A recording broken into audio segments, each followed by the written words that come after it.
సమయంలో మనం బైబిల్ ఎత్తి బైబిల్ పళ్ళు పాడుకుందాం.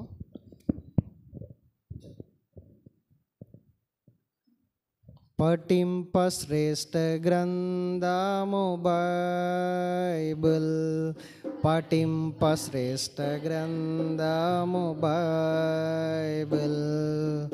అనుదినం పఠించిన ప్రేమతోడ నడుపును, ఓ పఠింప శ్రేష్ఠ గ్రంథము బైబిల్.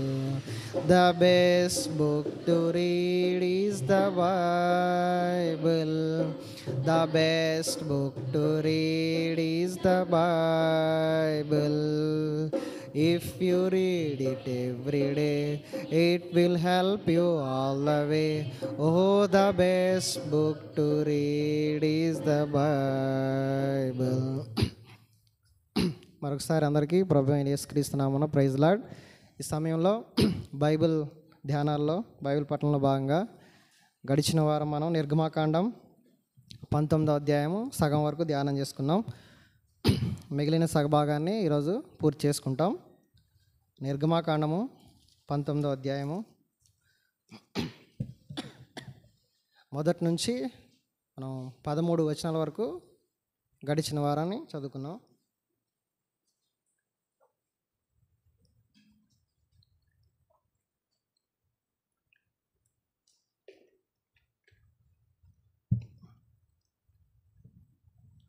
నిర్గమాకాండం 19వ అధ్యాయం మొదటి నుంచి 13 వచనాలు చదువుకున్నాం. అయితే గడిచిన వారం ఏం చదువుకున్నామో ఒకసారి మనం గుర్తు చేసుకుందాం.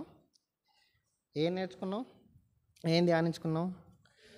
మొదటగా సీనాయి పర్వతం, పర్వతం క్యాలిక్యులేషన్స్ అండ్ సీనాయి పర్వతం ఎలాంటిది, దేవుని మహిమ నిలిచే స్థలం నేర్చుకున్నాం. తర్వాత రెండవది మోషే ఆయన ఎక్కిపోయే అనుభవంలో ఉన్నాడు. ఆ ఎక్కిపోయే అనుభవం మనం కూడా ధరించుకోవాలి. ఎక్కిపోయే అనుభవం ఉండటం ద్వారా మనం ప్రార్థనలో ఎక్కుతాం, వాగ్దానాలు నేర్చుకోవటంలో, దేవుని మాట వినటంలో, దేవుని మాటను తెచ్చుకోవటం. అంతే కదా. కొబ్బరి చెట్టు మీద కొబ్బరికాయ ఉంది, మనం ఏం చేయాలి? ఎక్కిపోయి తెంచే వాళ్ళు ఉంటారు, కింద నుంచి తీయటం చాలా కష్టం. అన్న ఏం లేదన్నా, చిన్న రాయి పెట్టి ఇట్లా వేసి ఇట్లా అంటే వచ్చిద్ది, అది చాలా కష్టం. అది వచ్చి ఎక్కడ పడుతుంది? మన నెత్తి మీదే పడవచ్చు, తలకే పగలవచ్చు. సో ఎక్కిపోయే అనుభవం ఉండాలని నేర్చుకున్నాం. తర్వాత దేవుడు వాళ్ళందరికీ ఏం చెప్పాడంటే, మీరు నా ఆజ్ఞలు నన్ను అనుసరించి నడవండి, నా అడుగు జాడల్లో ఉండండి, ఈ మాటలన్నీ చెప్పినట్లుగా చూసాం. తర్వాతది వాళ్ళు సరే ప్రభువా మేము అలాగే చేస్తామని చెప్తూ వచ్చారంట. మరి చేశారా? ఉత్తత మాటలే. మన పిల్లలు మనకి మాట ఇచ్చినట్టే ఉంటుంది, చేస్తాం చేస్తాం చేస్తాం కానీ చేయరు. సువార్తల్లో చూస్తాం కదా, ఒకడు ఉన్నాడంట, వాడు చేస్తానని చెప్పాడు కానీ చేయలేదంట, ఒకడు చేయనని చెప్పాడు కానీ తర్వాత మనసు మార్చుకొని చేశాడంట. వీళ్ళిద్దరిలో ఎవరు గొప్ప అంటే చేసినోడే గొప్ప. చాలామంది ఇశ్రాయేల్ కూడా పాత నిబంధన గ్రంథం అంతట్లో చేస్తాం చేస్తాం అవును ప్రభువా, వాళ్ళు ఆపద నుంచి తప్పింపగానే ఒక సాంగ్ పాడటం, ఒక డ్యాన్స్ వేయటం. మన భాషలో చెప్పాలంటే ఒక సాంగ్ పాడటం, ఉత్సహించటం, తర్వాత మళ్ళీ తప్పిపోవటం, మళ్ళీ దేవుడు ప్రవక్తలను పంపించడం, రిపీట్ అనమాట. ఇది అలా అవుతూనే యేసు ప్రభు వచ్చేదాకా అవుతూనే ఉంది, స్టిల్ అవుతూనే ఉంది. తర్వాత మనం నేర్చుకున్నాం మోషే యొక్క గొప్పతనాన్ని, దేవుడు మోషేని ఎలా ఎత్తి చూపాడు, సేవకులకి దేవుడిచ్చే ప్రాముఖ్యత ఏంటనే అంశాన్ని నేర్చుకున్నాం. తర్వాత పరిశుద్ధపరచుకోవటం. దేవుడు చెప్తాడు కదా, మీరు పరిశుద్ధపరచుకోండి, మూడో దినం నేను రాబోతున్నాను, పరిశుద్ధపరచుకోండి అని చెప్పినప్పుడు పరిశుద్ధపరచుకున్నారు. బూరధ్వని చేయనప్పుడు వారందరూ పర్వతం దగ్గరికి రావాలి. సో ఇక్కడ వరకు మనం గడిచిన వారం నేర్చుకున్నాం బ్రీఫ్గా. సరే, ఈ వారం మనం 14వ వచనం నుంచి చివరి వచనం వరకు మనం మార్చి చదువుకుంటాం. నిర్గమాకాండము 19వ అధ్యాయం 14 నుంచి చివరి వరకు మార్చి చదువుకుందాం. అప్పుడు మోషే పర్వతము మీద నుండి ప్రజల యొద్దకు దిగి వచ్చి ప్రజలను పరిశుద్ధపరచగా వారు తమ బట్టలను ఉదుకుకొనిరి.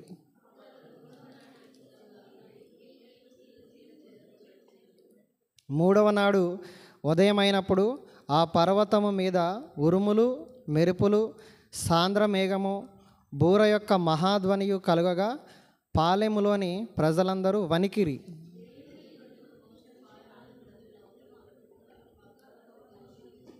యెహోవా అగ్నితో సీనాయి పర్వతం మీదికి దిగి వచ్చినందున అదంతయు ధూమమయమై ఉండెను. దాని ధూమము కొలిమి ధూమం వలె లేచెను. పర్వతమంతయు మిక్కిలి కంపించెను.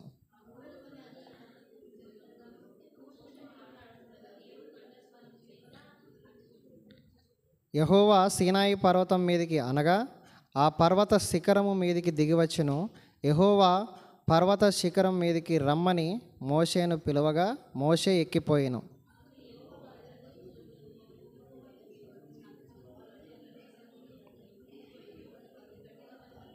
మరియు యెహోవా వారి మీద పడకుండానట్లు యెహోవా యొద్దకు చేరు యాజకులు తమ్ము తామే పరిశుద్ధపరచుకొనవలెనని మోషేతో చెప్పగా,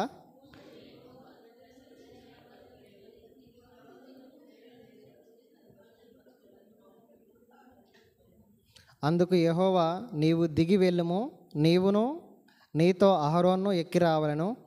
అయితే యెహోవా వారి మీద పడకుండానట్లు యాజకులను ప్రజలను ఆయన యుద్ధకు వచ్చుటకు మేరను మీరకూడదు. ఆయన వారి మీద పడునేమో అని అతనితో చెప్పగా ఆ మాట వారితో చెప్పాను. ప్రభు ఈ మాటల ద్వారా మనతో మాట్లాడుగాక.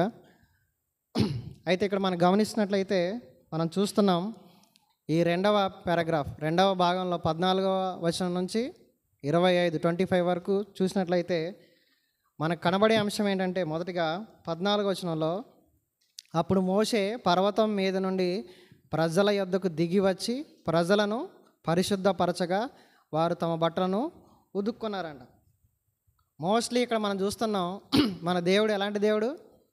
పరిశుద్ధమైన దేవుడు. చాలాసార్లు చూస్తూ వచ్చాం. మనం ఇప్పుడే ఒక పాట కూడా పాడుకున్నాం కదా, యెషయా గ్రంథం 57వ అధ్యాయం 15వ వచనం.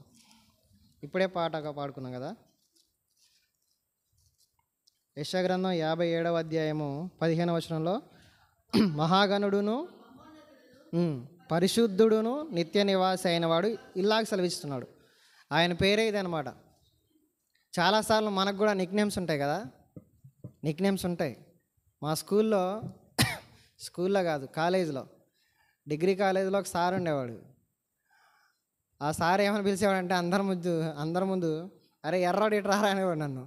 సార్ అనకండి సార్, అట్లా అనద్దు సార్ అనేవాడు. నేను నా పేరున్నా శ్రీనివాస్ అని ఉన్నా శ్రీనాన్న, అరే ఎర్రాడు ఇటు రారా అనేవాడు.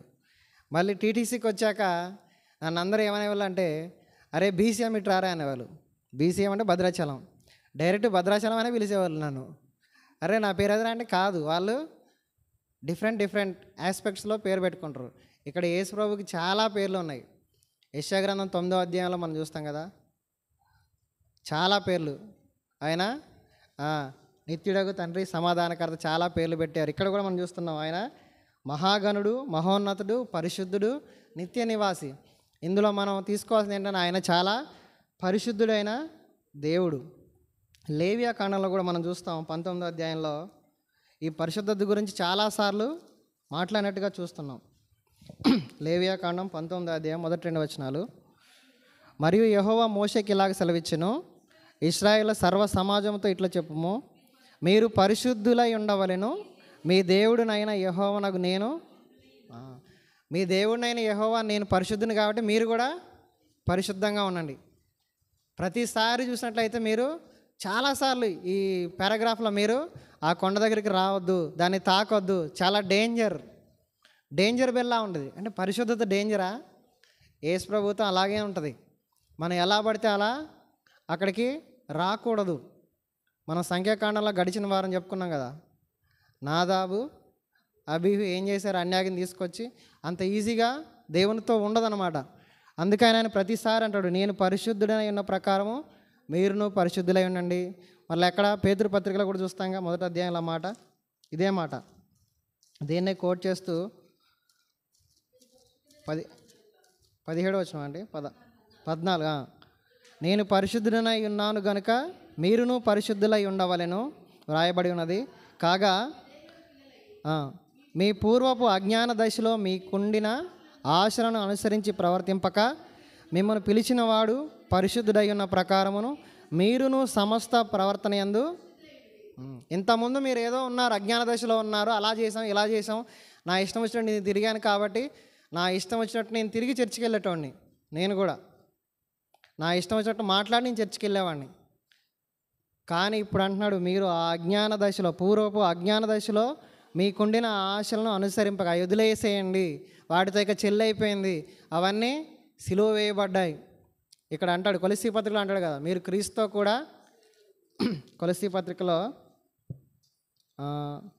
2వ అధ్యాయం 20వ వచనంలో, మీరు క్రీస్తుతో కూడా లోకం యొక్క మూల పాఠముల విషయమై మృతి పొందిన వారైతే మనుషుల ఆజ్ఞలను పద్ధతులను అనుసరించొద్దు అంటున్నాడు అన్నమాట. అక్కడ కాంటెక్స్ట్ ఏంటంటే, మీరు క్రీస్తుతో కూడా మృతి పొందిన వారైతే, 3వ వచనంలో 3వ అధ్యాయంలో, మీరు క్రీస్తుతో కూడా లేపబడిన వారైతే పైనున్న వాటిని వెతకండి, కిందున్న వాటిని గురించి భూ సంబంధ వాటి మీద మనస్సు పెట్టుకోవద్దు. చాలా క్లియర్గా చెప్తుండ్రు. కాబట్టి పరిశుద్ధమైన దేవుని దగ్గరికి మనం వస్తున్నాం. మనం ఆరాధించే దేవుడు పరిశుద్ధుడు. చాలాసార్లు చిన్నప్పుడు డౌట్ వచ్చేది, చిన్నప్పుడు ఏంటి ఇప్పుడు కూడా వస్తూ ఉంటుంది. ఇతరులు వారి యొక్క ఆరాధన క్రమంలో వారు ఏం చేస్తారంటే, ఆయా దేవుళ్ళని ఆరాధించే, దేవుళ్ళుగా భావించే వాళ్ళని ఆరాధించేటప్పుడు సినిమా పాటలు పెట్టుకొని డ్యాన్స్ చేస్తారు. సినిమా పాటలు పెట్టుకొని డ్యాన్స్ చేస్తారు. అలా ఏచ్చా వారే ఆలోచించుకోవాలి. కానీ మన దేవుడు వాటి వేటికి పర్మిషను అసలు ఇవ్వట్లేదు. అంటాడు కదా, వాటికి గతించిన కాలమే చాలు. పేతురు పత్రికలోనే కదా, గతించి 4వ అధ్యాయంలో ఉంటుంది, తీయద్దులేండి. వాటికి గతించిన కాలం అయిపోయింది, ఇంకా మీరు ఆ డ్యాన్స్లు, ఆ పాటలు అవన్నీ ఆపేయండి, నేను పరిశుద్ధుని కాబట్టి మీరు కూడా పరిశుద్ధుడు. ఇదంతా ఎందుకు చెప్తున్నామంటే, ఆయన సన్నిధికి ఎవరైనా వచ్చేటప్పుడు అంత ఆషామాషిగా రావద్దు, చాలా జాగ్రత్తగా రండి, క్లియర్ చేసుకొని రండి. వాళ్ళకైతే రూల్ ఏంటి, మీరు మీ బట్టలను శుభ్రంగా ఉతుక్కొని రండి అని చెప్తున్నారు. అదే మనకైతే మన హృదయాన్ని శుభ్రం చేసుకొని దేవుని వద్దకు రావాలి. దేవుని వద్దకు వచ్చేటప్పుడైనా, ప్రభువా నేను ఈ అనుభవాల్లో తప్పిపోయాను, ఈ కోణాల్లో ఈ వారం అంతా నీకు దూరంగా ఉన్నా. ఆదివారం వచ్చేటప్పుడు ఒక సేవకుడు నాకు చెప్తూ వచ్చారు, శనివారం రాత్రి అంట వాళ్ళ సంఘస్థులందరినీ పిలిచి చాలాసేపు ప్రార్థన చేయించి అప్పుడు ఆదివారం ప్రారంభిస్తారట వాళ్ళు.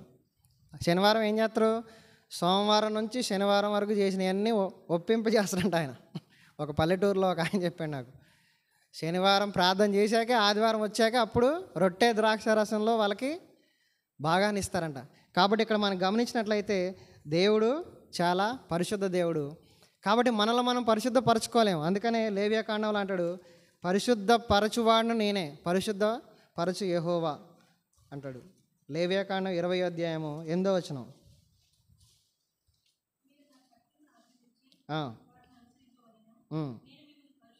నేను మిమ్మల్ని పరిశుద్ధ పరచు యెహోవాను. చాలు, అక్కడ వరకు చాలు. దేవుడే మనల్ని పరిశుద్ధపరచువాడై ఉన్నాడంట. కాబట్టి ఈ రాత్రికాల సమయం మనం ఎలా ఉండాలంటే పరిశుద్ధులుగా ఉండాలని ఆయన యొక్క కోరిక. ఇంకొక మాటలో చెప్పాలంటే ఈ వచనానికి ప్రత్యేకం లేదా పరిశుద్ధం, అది పెట్టుకోండి సైడింగ్. ప్రత్యేకంగా జీవించాలి, పరిశుద్ధంగా జీవించాలి అనే కాంటెక్స్ట్ అనమాట అక్కడ చెప్తుంది ఆయన. ఎందుకు ఊరికే బట్టలు ఉతుక్కొని, అక్కడ ఉంది కదా, మీరు దాన్ని టచ్ చేయొద్దు, టచ్ చేస్తే చచ్చిపోతారు. టచ్ చేసిన వాళ్ళు చదవండి ఆ మాట 12వ వచనంలో, భద్రము సుమి, ఈ పర్వతం ముట్టు ప్రతివానికి మరణశిక్ష తప్పక విధింపాలి. ఎందుకు ప్రభా నేను ముట్టుకోవడానికి మీరు అర్హులం కావా అంటే, పరిశుద్ధంగా లేరని చెప్తున్నా ఆయన. మీరు పరిశుద్ధంగా లేరు, మీలో సనుగుళ్ళు ఉన్నాయి, మీలో గొనుగుళ్ళు ఉన్నాయి, మీరు ఇష్టం వచ్చినట్టు జీవించారు. ఎర్ర సముద్రాన్ని పాయలు చేసి అంతకుముందే వచ్చినా కూడా మీరు మళ్ళీ సనుక్కుంటున్నారు, మళ్ళీ కొనుక్కుంటున్నారు, మళ్ళా వాటర్ లేదు, మళ్ళీ ఫుడ్ లేదు. చాలాసార్లు మనం కూడా యేసుప్రభు ఎన్ని చేసినా కూడా ఈ సనుగుళ్ళు గొనుగుళ్ళు ఈ కాంటెక్స్ట్ అనేది ఈ అనుభవంలో ఉండిపోతాం మనం. అందుకని అంటున్నాడు, మీ సన్నిధికి నా సన్నిధికి వచ్చేటప్పుడు పరిశుద్ధంగా రావాలి. ఇక్కడ మనం చూసినట్లయితే 14వ వచనంలో, అప్పుడు మోషే పర్వతం మీద నుండి ప్రజల యొద్దకు దిగి వచ్చి ప్రజలను పరిశుద్ధపరచగా. మోషే పరిశుద్ధపరచాలంట ఎవరిని, వీళ్ళందరినీ, అందరినీ ఉతుకుపెట్టి మొత్తం ట్యాప్ కింద పెట్టి స్నానం చేయించాలా, బట్టలు ఉతకాలా 2 సబ్బు పెట్టి. కానీ సేవకుల బాధ్యత ఏంటంటే, విశ్వాసులు అనేవాళ్ళు చాలా యాంగిల్స్లో తప్పిపోతూ ఉన్నా కూడా విశ్వాసులు పట్టుకొచ్చి చేయాలి. రవిరాజన్ నాకు చెప్తా ఉంటాడు, మనం వారం కానీ వెంకటగిరి వాళ్ళకి కనబడకపోతే ఇక అయిపోయినట్టే అన్న వాళ్ళు డెఫినెట్లీ. అందుకని పాప అన్న ఎంత ఎండ అయినా సరే వారంలో ఖచ్చితంగా నాకు తెలిసి 2 సార్లు తక్కువగా, మినిమం 2 సార్లు అనుకుంటున్నాను, 4-5 సార్లు కూడా వెళ్ళి ఉండొచ్చు. మినిమం 2 సార్లు ఈరోజు కూడా వెళ్ళారు ఆయన. ఏం చేయాలంటే శుభ్రపరచాలి, ఉతకాలి. ఎవరి పని ఇది? సేవకుల పనే, సేవకులు పరిచారకుల పని. అందుకనే అపోస్తులైన పౌలు కూడా రోమిలికి రాస్తే ఏమంటాడంటే, కొందరినైనా నేను రక్షించాలి. రోమపత్రిక 11వ అధ్యాయంలో. అంటే వాళ్ళ పని ఏంటంటే, సేవకుల పని మనల్ని ఎప్పుడూ పరిశుద్ధపరిచి ప్రత్యేకంగా ఉంచుతాం. రోమిలికి రాసిన పత్రిక 11వ అధ్యాయం 13-14 వచనాలు చదువుదాం. అన్యజనులకు మీతో నేను మాట్లాడుచున్నాను, నేను అన్యజనులకు అపోస్తులుడై ఉన్నాను గనుక ఏ విధమునైనను నా రక్త సంబంధులకు రోషం పుట్టించి వారిలో కొందరినైనా రక్షింపవాలని నా పరిచర్యను గనపరచు. కొందరినైనా నా సొంతంలో రక్షించుకోవాలి. అంటే సేవకుడు పని ఏంటంటే అందరినీ రక్షించాలి. ఇక్కడ సొంత వాళ్ళంటే ఎవరు? యూదులు. యూదులు కూడా క్రీస్తుకు వ్యతిరేకంగా ఉన్నారు, క్రీస్తుని అంగీకరించట్లేదు, యేసుప్రభువు అని చెప్తే నమ్మట్లేదు, దేవుని కుమారుడు అంటే నమ్మట్లేదు. అందుకని పౌలు ఏమంటున్నాడు, కనీసం ఎలాగైనా సరే మా వాళ్ళు ఎలాగైనా సరే నేను రక్షించాలి అంటున్నాడు.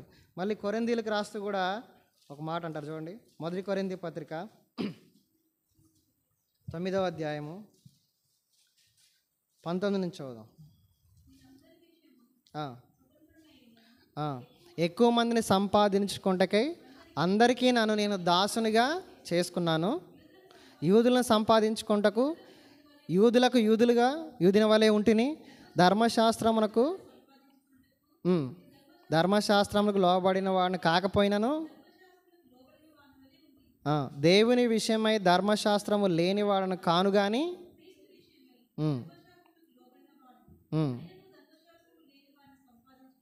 ధర్మశాస్త్రము లేని వారికి ధర్మశాస్త్రము లేని వాళ్ళ వలె ఉంటిని.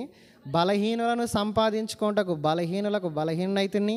ఏ విధము చేతనైనాను కొందరిని రక్షింపవలనని. చాలు. అంటే పౌలు భక్తుడు అంటున్నాడు, నేను ఎక్కడికి వెళ్తే అలా ఉన్నా. అంటే చర్చికి వెళ్ళాను అనుకోండి, వాళ్ళని రక్షించడానికి వాళ్ళని బలపరిచే మాటలు చెప్తున్నాను. వెంకటగిరి వెళ్తే వెంకటగిరి వాళ్ళకి ఆ మాటలు చెప్తున్నాను. సో నేను పనిచేసే ఉద్యోగం దగ్గరికి వెళ్తే వాళ్ళకి ఆ మాటలు చెప్తున్నాను. ఇంకా నాలెడ్జ్ పర్సన్స్ ఉంటారు. ఇప్పుడు ఫర్ ఎగ్జాంపుల్ మేమే ఉన్నాము, మాకంటే ఎక్కువ లెక్చరర్స్, డిగ్రీ లెక్చరర్స్ ఉంటారు. మాకంటే అనుభవం, ఇప్పుడు మా స్కూల్లో మేడం గారు చాలా వయసులో పెద్దవాళ్ళు, వాళ్ళకి చాలా నాలెడ్జ్ ఉంటుంది, బయట నాలెడ్జ్ చాలా ఉంటుంది, ఇది కూడా ఉంటుంది. వాళ్ళకి చెప్పేటప్పుడు వాళ్ళలాగా ప్రవర్తిస్తున్నాను. ఏదో ఒకటి చేసి టోటల్గా పౌలు ఏం చెప్తున్నాడు, ఏ విధము చేతనైనాను నేను రక్షించాలి, వాళ్ళని ప్రత్యేకపరచాలి, వాళ్ళని శుద్ధీకరించాలి, క్రీస్తు న్యాయపీఠం ఎదుట వాళ్ళని నిలవబెట్టడానికి నేను చాలా ప్రయత్నం చేస్తున్నాను. కాంటెక్స్ట్ అది. ఏదో ఒకటి చేసి వాళ్ళని శుభ్రంగా కడిగి పవిత్రపరిచి ఎలాగైనా సరే నేను తీసుకొని వస్తాను. ఇక్కడ అదే మోషే చేసే పని. అదే మోషే ఏం చేస్తున్నాడు, వాళ్ళందరినీ పవిత్రపరిచి పరిశుద్ధపరిచి తీసుకొచ్చినట్లుగా మనం చూస్తున్నాం. తర్వాత వచనం చూద్దాం, 15వ వచనం.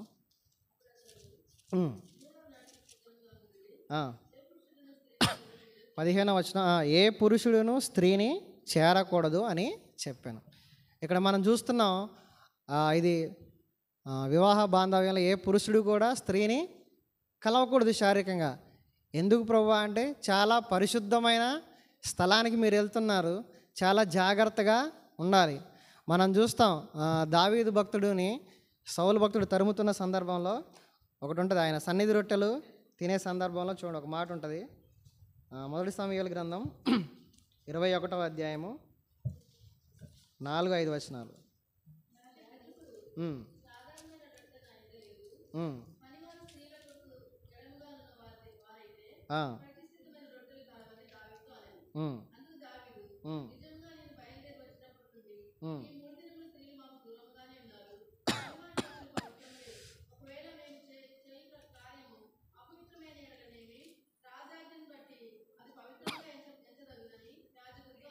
చాలు చాలు. ఇక్కడ మనం చూస్తున్నాం, ఇక్కడ కూడా దావీదు సౌలు చేత తరం పడుతున్నప్పుడు నోబులైన యాజకుడైన అహిమేల దగ్గరికి వెళ్ళారు. వెళ్ళినప్పుడు ఆయన అంటున్నాడు, యాజకుడు అంటున్నాడు, సాధారణమైన రొట్టె నా యొద్ద లేదు, పనివారు స్త్రీలకు ఎడమగా నున్నవారైతే ప్రతిష్ఠితమైన రొట్టెలు కలవని దావీదుతో చెప్పారు. అంటే ఎంత రూల్స్ అండ్ రెగ్యులేషన్స్ దేవుడు పాటిస్తాడు అంటే, ఎందుకు స్త్రీని కడగా ఉండమన్నాడంటే లేవ్యకాండంలో కూడా మనం చూస్తాం. ఎవరైనా స్త్రీ ఆ టైంలో ఎలా ఉండాలంటే కడగా దూరంగా ఉండాలి. ఎందుకు అంత పవిత్రంగా దేవుడు ఎంచాడు కాబట్టి ఆ స్థలాన్ని. స్త్రీ పురుషులు కలవకుండా ఉన్నవారైతే నా ఎద్దుకు రావాలి, నా సన్నిధిలోకి రావాలి. అపోస్తలుడు అయిన పౌలు కూడా కొరింథీ పత్రికలో అంటాడు, 7వ అధ్యాయంలో చూడండి ఆ మాట. ఫైనల్గా ఏం చెప్తాడంటే సాధ్యమైతే మీరు పెళ్లి చేసుకోవద్దు అంటాడు కదా. 7వ అధ్యాయము మొదటి నుంచి చదువుదాం. 1 కొరింథీ చూడండి.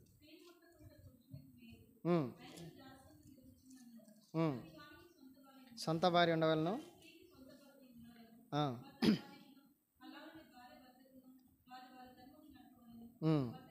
భర్తకే కానీ అధికారం లేదు, ప్రార్థన చేయుటకు మీకు సావకాశము కొంతకాలము ఉభయం సమ్మతి చొప్పున ఒకరినొకరు ఎడబాయడి. సాతాను మిమ్మల్ని శోధింపకున్నట్లు తిరిగి కలుసుకోండి.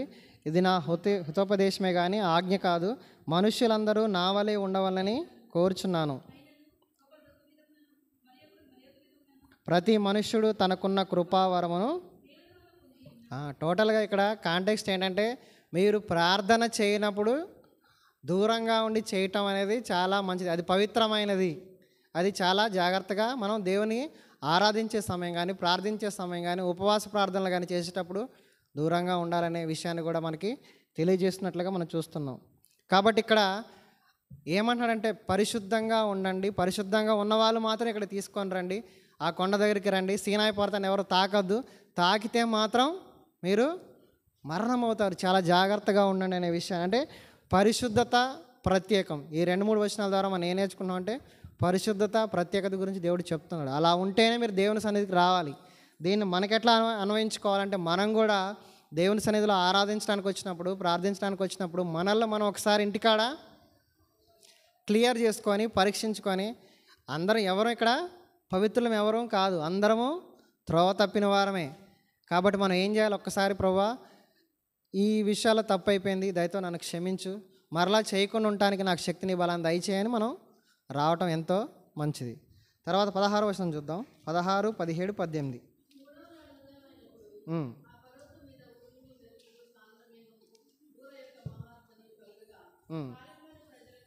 వణికిరి. దేవుని ఎదుర్కొనుటకు మోషే పాలెంలో నుండి ప్రజలను అవతలకు రప్పింపగా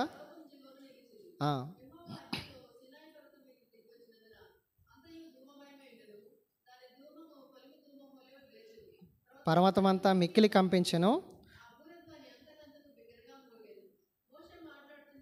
దేవుని కంఠస్వరము అతనికి చాలా.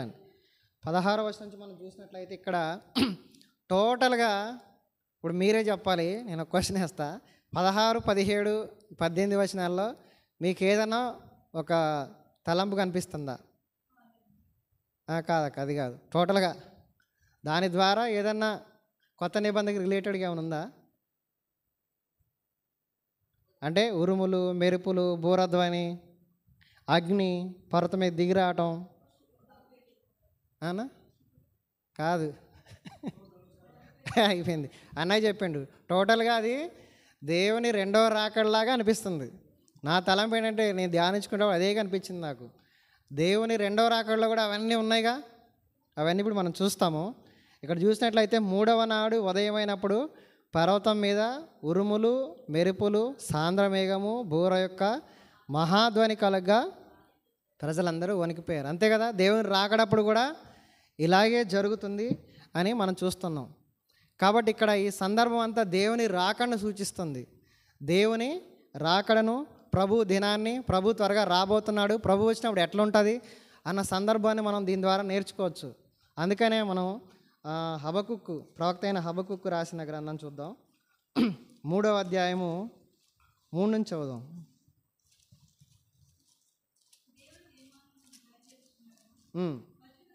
అంటే ఆయన వచ్చేటప్పుడు ఎలా ఉంటుంది?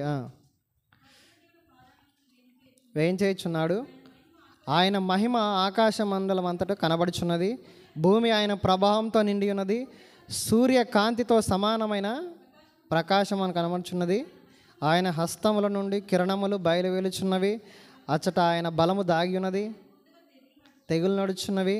ఆయన పాదముల వెంట అగ్ని మెరుపులు వచ్చుచున్నవి. ఆయన నిలువబడగా భూమి కంపించెను. ఆయన చూడగా తొలుగుదురు, పర్వతములు బద్దలైపోవును, పురాతన గిరులు అనుగును. యేసు ప్రభు వచ్చేటప్పుడు ఎలా ఉంటుంది? ఇలా ఉంటుంది. మీరు కూడా చూడండి, మామూలుగా ఇప్పుడు జాయ్, అక్షి వీళ్ళంతా జున్ను సైకిల్ దొక్కుతున్నప్పుడు సైకిల్ దొక్కుతున్నారు ఏం కాదంటారు. అదే నేను కానీ సాగర్ అన్న వాళ్ళు బండి వేసుకున్నప్పుడు కొంచెం శబ్దం వస్తుంది. అదే ఒక వ్యాన్, ఇక్కడ వీధిలోనే వ్యాన్ ఉంటుంది ఒకటి, ఏదో పెద్ద వ్యాన్ వస్తూ ఉంటుంది, అది బోర్లు వేసేది అనుకుంటా, అది వచ్చినప్పుడు ఇంకొంత శబ్దం అవుతుంది. అదే రోడ్ రోలరే వచ్చింది అనుకోండి, డగడగ డగడగమని. అంటే డిఫరెంట్ అంటే ఏ దేవుడు వచ్చేటప్పుడు పరిస్థితి ఎలా ఉంటుందంటే క్లియర్గా ఇక్కడ చూస్తున్నాడు. దేవుడు జరిగినప్పుడు ఏమవుతాయంట, అవన్నీ కంపిస్తాయంట, భూమి కంపిస్తుందంట, ఆయన పాదాల వెంట అగ్ని వస్తాయంట, పర్వతాలు బద్దలైపోతాయంట, గిరులు అణుగుతాయంట. అంటే దేవుడు వచ్చే రాకడను ఈ వాక్యం ద్వారా మనం చూడవచ్చు. మనం క్రొత్త నిబంధనలు కూడా చూస్తాం కదా. అపోస్తుల కార్యాల్లో పౌలు శీల పాటలు పాడుచుండగా భూమి కంపించెను కదా. అపోస్తుల కార్యాలు 16వ అధ్యాయము 25-26 వచనం చూద్దాం. 16వ అధ్యాయంలో అంటే దేవుని శక్తి వచ్చినప్పుడు, దేవుని వచ్చినప్పుడు, ఆయన పవర్ని అనుభవించినప్పుడు ఏ రకమైన పరిస్థితి ఉంటుంది. అయితే పౌలు సేవ దేవునికి ప్రార్థించు కీర్తనలు పాడుచుండిరి. అప్పుడు అకస్మాత్తుగా మహాభూకంపం కలిగింది. చాలండి, మహాభూకంపం కలిగింది అంట. అంటే దేవుని శక్తి కానీ, దేవుడు వస్తున్నప్పుడు కానీ, వచ్చే టైంలో ఎలా ఉంటుందంటే పరిస్థితి మనకి తట్టుకోలేం. అంతే కదా. ఇప్పుడు మనం ప్రధానమంత్రి మోడీ గారు ఖమ్మం వస్తున్నారు అనుకోండి, ఎట్లుంటుంది? ప్రశాంతంగా ఉంటుందా? ఉండదు, తెలిసిపోద్ది. వాము అల్లరల్లరైద్ది, సౌండ్లు, మ్యూజిక్లు, మైకులు పెడతారు, పోలీసులు, మామూలుగా ఉండదు. ఎందుకన్నా అంటే ప్రధానమంత్రి మోడీ గారు వస్తున్నారు, ఈజీగా ఐడెంటిఫై చేయొచ్చు మనం. అంటే దేవుడు వచ్చేటప్పుడు పరిస్థితి ఎలా ఉంటుంది? ఉరుములు, మెరుపులు, భూకంపాలు. అంటే ఈ స్థాయిలో దేవుని యొక్క రాకడ కూడా ఉండబోతుంది. అందుకనే కదా అంటాడు తెస్సలోనికలో ఆయన వచ్చినప్పుడు ప్రధాన దూత శబ్దముతోనూ 4వ అధ్యాయం 16వ వచనం, మొదటి తెస్సలోనిక, ఆర్భాటముతోనూ ప్రధాన దూత శబ్దముతోనూ ప్రభువు దిగివచ్చును. పేతురు భక్తుడు కూడా రాస్తారు కదా, మిక్కుటమైన వేండ్రముతో అన్నీ లయమైపోతాయి. కాబట్టి చివరిలో ఏమంటాడు? మీరు పరిశుద్ధమైన ప్రవర్తనతోనూ భక్తితోనూ ఎంతో జాగ్రత్త గలవారై ఉండండి. దేవుడు వచ్చేటప్పుడు ఆషామాషిగా ఉండదు, దేవుని రాకడ ఆషామాషిగా ఉండదు. చూడండి, అది ఎక్కడ 3వ అధ్యాయము చదవండి అక్క. ఇవన్నీ ఇట్లు లయమైపోవును, ఆకాశములు రవులుకొని లయమైపోవునట్టు, పంచభూతములు మహావేండ్రముతో కరిగిపోవునట్టు, దేవుని దినపు రాకడ కొరకు కనిపెట్టుచు దాని ఆశతో అపేక్షించు మీరు పరిశుద్ధమైన ప్రవర్తనతోనూ భక్తితోనూ. పరిశుద్ధత వెరీ ఇంపార్టెంట్. మళ్ళీ ఇక్కడ కూడా అదే కోట్ చేస్తున్నాడు. ఆయన వచ్చేటప్పుడు పరిస్థితులు ఎట్లా ఉంటాయంటే ఈ రకంగా ఉంటాయి. కానీ వచ్చేటప్పుడు మీరు జాగ్రత్తగా వచ్చే నాటికి పరిశుద్ధమైన ప్రవర్తనతో రెడీగా ఉండండి అనే విషయాన్ని మనకి జ్ఞాపకం చేస్తున్నాయి. కాబట్టి దేవుడు వచ్చేటప్పుడు మనం సిద్ధపడాలి, రాకడలో ఆయత్తపడాలి అనే విషయాన్ని కూడా మనం గమనిస్తూ ఆ రకంగా సిద్ధపడాలి. తర్వాత వచనం చూద్దాం, ఒక నిమిషం. 18వ వచనం, 17వ వచనం. దేవుణ్ణి ఎదుర్కొనుటకు మోషే పాలెంలో ఉండి ప్రజలు దేవుణ్ణి ఎదుర్కోవడానికి మోషే వెళ్ళిన విషయాన్ని పోయిన వారం చెప్పుకున్నాం కాబట్టి అది వద్దు. 18వ వచనం, యెహోవా అగ్నితో సీనాయి పర్వతం మీదకి దిగి వచ్చినందున. మనం చూస్తున్నాం దేవుడికి పేరేంటి అసలు? ఆయన హెబ్రీ పత్రిక అంటాడుగా, ఆయన దహించు అగ్ని అయి ఉన్నాడు. హెబ్రీ పత్రిక 12వ అధ్యాయంలో ఉంటుంది. ఆయన దహించు అగ్ని, ఆయన పేరే అగ్ని. ఈ అగ్ని అనగానే మనకు గుర్తొస్తుంది, ఈరోజు మధ్యాహ్నం మేము ఏం చూస్తున్నాం? టెంపరేచర్ చూస్తున్నాం. 46 డిగ్రీలు, 45 డిగ్రీలు. డోర్ తీసి ఇట్లా మొహం బయట పెట్టగానే వేడి గాలికి మొహం అంతా మాడిపోయి ఎర్రగా అయిపోయి మళ్ళీ లోపలికి తలకాయ అమ్మ వద్దులే అని చెప్పి ఏసీ రూమ్లో పెట్టుకుంటున్నాం. ఇక్కడ వాస్తవానికి 6 డిగ్రీలు వస్తే మన అందరూ చచ్చిపోతామంట. 56. ఇప్పుడు ఎంత నడుస్తుంది? 46, 47 అట్లా వెళ్తుంది. 55, 56, 57 వచ్చిందంటే మనం ఉండలేమంట. ఆయన చెప్తా ఉంటాడు. ఒకసారి నేను చెప్పగా విన్నాను. దేవుడు మన సృష్టిని ఎంత బాగా సృష్టించాడంటే, ఎవరు? ఎడ్వర్డ్ విలియమ్స్ అన్న. ఆయన వర్తమానం ఒకటి చూస్తూ ఉంటే ఆయన చెప్తా ఉన్నాడు అనమాట. ఆయన ఒకసారి ఒక కాన్ఫరెన్స్ మీటింగ్లో డిబేట్ కోసం వెళ్ళాడంట. అక్కడ ఒక సైంటిస్ట్ కలిశాడు. ఆయన క్రైస్తవుడే. ఆయన ఈ జియోగ్రాఫికల్ శాస్త్రవేత్త, దానికి సంబంధించిన శాస్త్రవేత్త అంట. ఆయన అడిగాడంట ఈ అన్న, ఎడ్వర్డ్ అన్న, మీకు ఏదైనా ఆశ్చర్యకరమైన సంగతులు ఏమన్నా భూగోళంలో కనిపించాయంటే కనిపించినాయి అని చెప్పిండంట ఆయన. ఏంటండి అవి అంటే ఒకటే చెప్పిండంట, భూమి సూర్యుని చుట్టూ తిరగటం చాలా ఆశ్చర్యంగా అనిపించిందంటే ఈయన అన్నాడంట, భలేవారు, అదేం ఆశ్చర్యం, మనకి 3rd క్లాస్ నుంచి ఉంటుంది కదా జాయ్, earth round to the sun అనేది మనకి 3rd క్లాస్లో ఉంటుంది, 4th క్లాస్లో ఉంటుంది. భూమి తన చుట్టూ తాను తిరుగుతూ సూర్యుని చుట్టూ తిరిగిద్ది, పెద్ద వింతే ఉంటుంది అనేసి అన్నాడంట. అట్లా కాదు, అది ఎందుకని నేను చెప్తానని ఆ శాస్త్రవేత్త చెప్తూ వచ్చిందంట. భూమి కనుక ఒకవేళ సూర్యుని చుట్టూ గుండ్రంగా తిరిగితే, రైట్, భూమి కనుక సూర్యుని చుట్టూ గుండ్రంగా తిరిగితే మనం అసలు ఉండమంట. భూమి ఎలా తిరిగిద్ది?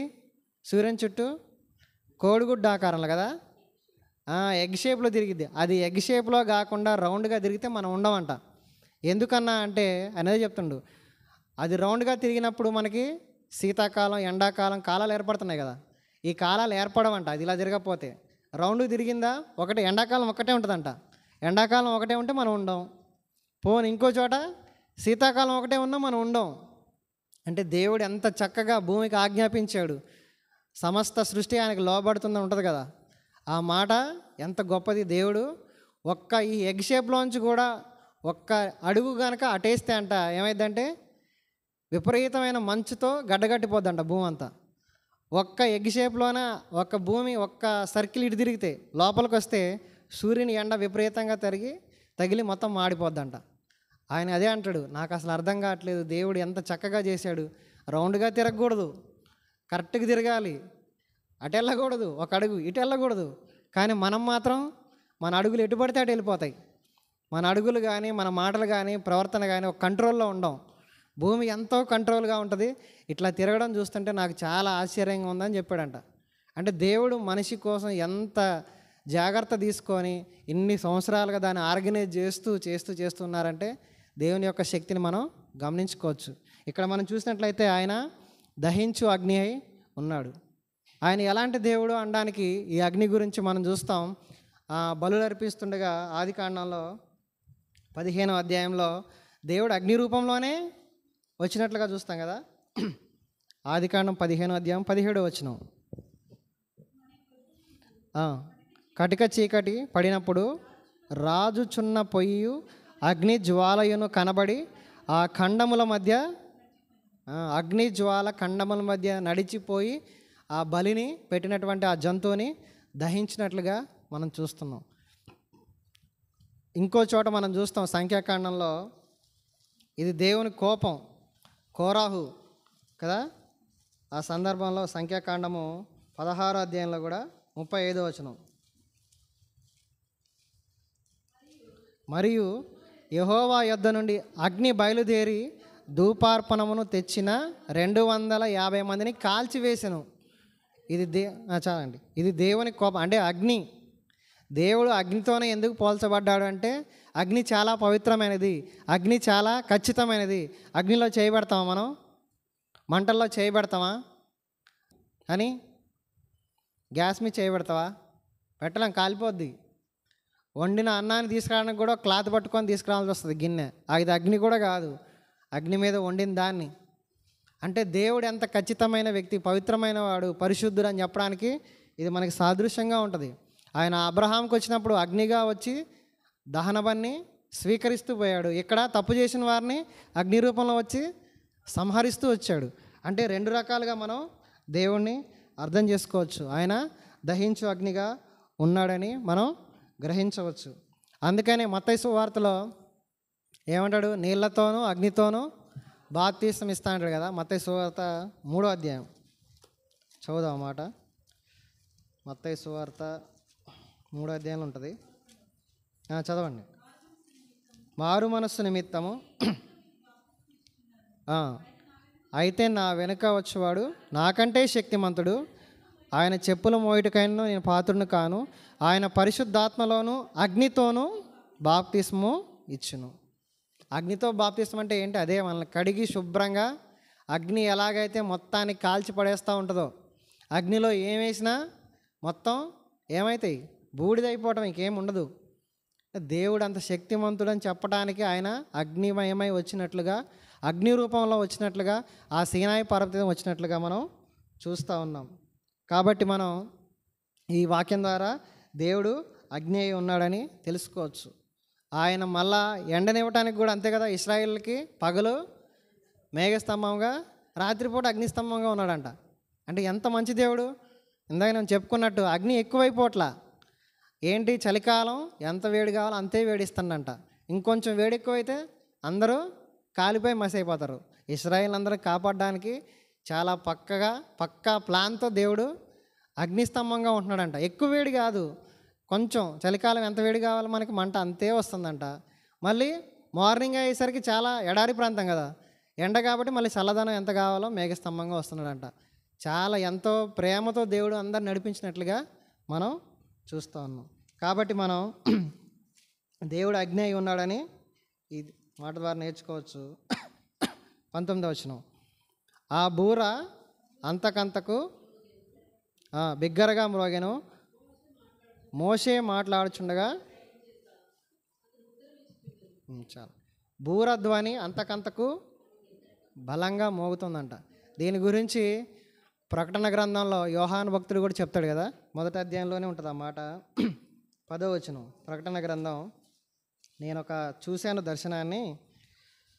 10వ వచనం, ప్రభువు దినమందు ఆత్మవశునై ఉండగా బూరధ్వని వంటి గొప్ప స్వరము పుస్తకంలో వ్రాసి తుయతైరా, సార్దీసు, ఫిలదెల్ఫియా పంపుమని చెప్పుట. బూర శబ్దం ఎలా ఉంటుందంటే క్లారిటీగా ఉంటుందా, క్లియర్గా ఇట్లా మనం మైకులో మాట్లాడుతున్నట్టు ఉండదు. ఎలా ఉంటుందంటే కొంచెం ఎక్కువ రణగుణ ధ్వనుల మధ్య ఎలా వస్తుందో అలా వస్తుంది అనమాట. దాన్ని జాగ్రత్తగా మనం ఆలకించాలి, జాగ్రత్తగా వినవలసిన అవసరం ఉంది. కాబట్టి ఈ బూరధ్వని వాళ్ళకి వినబడ్డదంట. వాళ్ళందరూ రెడీగా శుద్ధీకరించుకొని స్నానం చేసి పరిశుద్ధపరచుకొని రావడానికి మోషే వచ్చాడు. వినబడగానే వాళ్ళందరినీ తీసుకెళ్ళినట్లుగా చూస్తున్నాం. అయితే ఈ బూర ధ్వని గురించి మనకి చాలా చోట్ల రాయబడుతూ వచ్చింది. ఇది దేనికంటే దేవుడి మాటలు వినటానికి, తర్వాత దేవుని స్తుతించడానికి, తర్వాత మనం చూద్దాం యుద్ధ సన్నద్ధతకి సిద్ధపరచడానికి, విజయాన్ని ఇవ్వటానికి, సో మెనీ ఆస్పెక్ట్స్, అంటే రకరకాలుగా బూర ఉపయోగపడుతుంది. మనం చూద్దాం కీర్తనల గ్రంథం 150వ కీర్తన 3వ వచనం. అంటే దేవుని ఎట్లా స్తుతించాలి, దీని మీద మనకి పాటే ఉంది కదా. దేవుని స్తుతించుడి ఎల్లప్పుడు, దేవుని స్తుతించుడి, దేవుని స్తుతించుడి ఎల్లప్పుడు, దేవుని స్తుతించుడి, ధ్వనితో ఆయనను స్తుతించుడి, బూరాధ్వనితో ఆయనను స్తుతించుడి, స్వరమండలములతో, స్వరమండలములతో ఎల్లప్పుడు దేవుని స్తుతించుడి. చాలు. అంటే దేవుని స్తుతించడానికి మనకి మ్యూజికల్ ఇన్స్ట్రుమెంట్ కూడా అవసరం. దావీదు కూడా మందసాన్ని తీసుకొచ్చినప్పుడు ఆయన నాట్యం ఆడుతూ బూరధ్వని వినిపించుకుంటూ, అంటే దేవుణ్ణి ఆరాధించడానికి ఈ బూరధ్వని అవసరం. తర్వాతది మనం చూస్తాం సంఖ్యాకాండం 10వ అధ్యాయంలో, సంఖ్యాకాండం 10వ అధ్యాయం 8వ వచనం. అంటే బూర దేనికి అవసరం? అహరోను కుమారులైన యాజకులు ఆ బూరలు ఊదవలను, నిత్యమైన కట్టడను మిమ్మును బాధించు శత్రువులకు యుద్ధమునకు వెళ్ళేటప్పుడు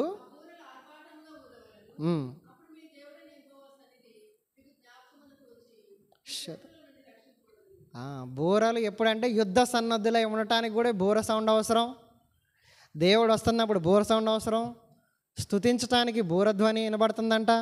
యుద్ధ సన్నద్ధులు చేయడానికి వినబడుతుందంట. అప్పుడు ఆ బూర శబ్దం విన్నప్పుడు మీ దేవుడైన యెహోవా సన్నిధిని మీరు జ్ఞాపకమునకు వచ్చి మీ శత్రువుల నుండి రక్షింపబడతారు. మరి ఈ బూర అంటే ఏంటన్నా అంటే ప్రార్థన. మన యుద్ధానికి వెళ్ళేటప్పుడు ఆత్మీయ జీవితంలో, ఆత్మీయ పోరాటంలో సో మెనీ స్ట్రగుల్స్ వస్తాయి. మనం బూర ఊదాలి అంటే దేవునికి మొరపెట్టాలి, దేవునికి విజ్ఞాపన చేయాలి. అది దేవుని సన్నిధికి వినబడుతుంది. ఆయన జ్ఞాపకం చేసుకుంటాడు మనల్ని, మనకి విడుదల కలిగించేవాడై ఉన్నాడు. మనం చూస్తాం శత్రువులు వచ్చినప్పుడు విజయాన్ని దయచేసేది కూడా బోరే. న్యాయాధిపతుల్లో గిద్యోన్ని చూస్తూ ఉంటాం కదా మనం. న్యాయాధిపతులు 6వ అధ్యాయం 4-5 వచనాలు.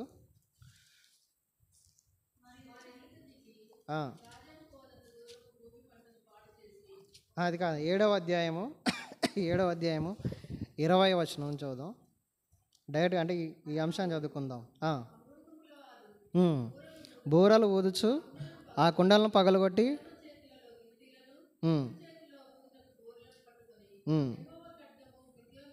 అని కేకలు వేసిరి.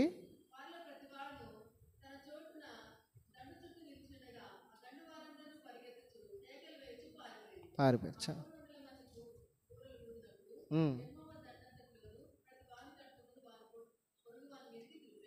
చాలా అండి. అంటే ఇక్కడ వాళ్ళందరూ బూరలు ఊదినప్పుడు వాళ్ళకి విజయం వచ్చింది, వాళ్ళు సక్సెస్ అయ్యారు, శత్రువుని జయించారు. అంటే ఈ బూర శబ్దము, బూరధ్వని అనేది మనకి దేనికి సాదృశ్యంగా అంటే స్తుతించడానికి, యుద్ధ సన్నద్ధులు చేయటానికి, అంటే రిమైండ్ చేయటానికి, దేవుడు వస్తున్నాడని చెప్పడానికి, విజయాన్ని ఇవ్వటానికి ఈ బూరధ్వని వినబడినట్లుగా మనం చూస్తున్నాం. అందుకనే బూర శబ్దం అంతకంతకు గ్రో అవుతుందంట. పెద్దగా వినబడినప్పుడు వాళ్ళందరూ సిద్ధపడి వచ్చినట్లుగా మనం చూస్తున్నాం. అందుకనే అపోస్తలుడైన పౌలు కొరింథీయులకు రాసిన పత్రికలో కడబూర ఊదగానే మనం ఏమవుతాం? ట్రాన్స్ఫార్మేషన్ చెందుతాం. బూరధ్వని అక్కడ కూడా ఉపయోగపడుతుంది. ఇంతకాలం మనం చేసిన భక్తి అంతా దేంతో లింకప్ అయి ఉంటుంది? బూరధ్వనితో. బూరధ్వని వినబడగానే 15వ అధ్యాయము 51-52 వచనాలు.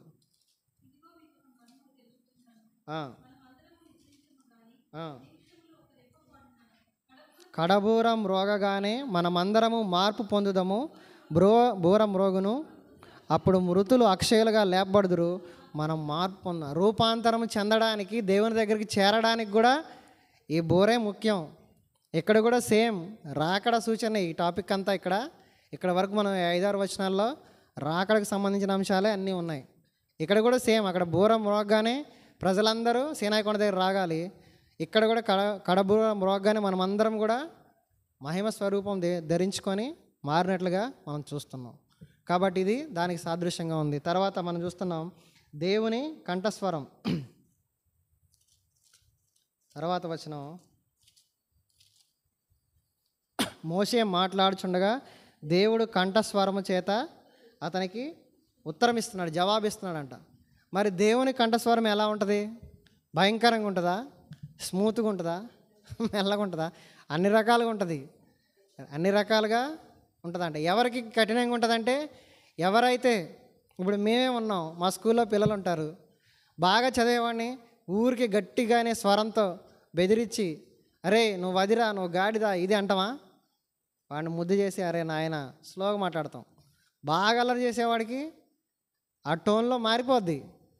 మామూలు వాడికి మామూలుగా చెప్తాం, వినేవాడికి స్లోగా చెప్తాం. ఇంకా మంచిగా వెరీ క్లవర్కి ఆ కంఠస్వరం చాలా స్మూత్గా ప్రేమతో మాట్లాడతాం.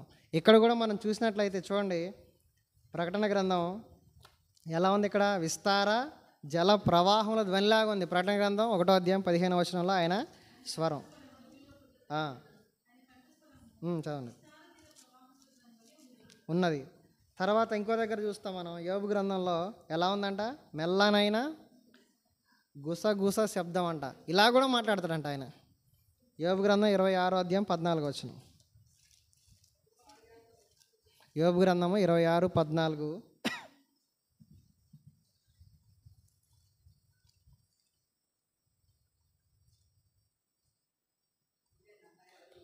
కరెక్టేనా?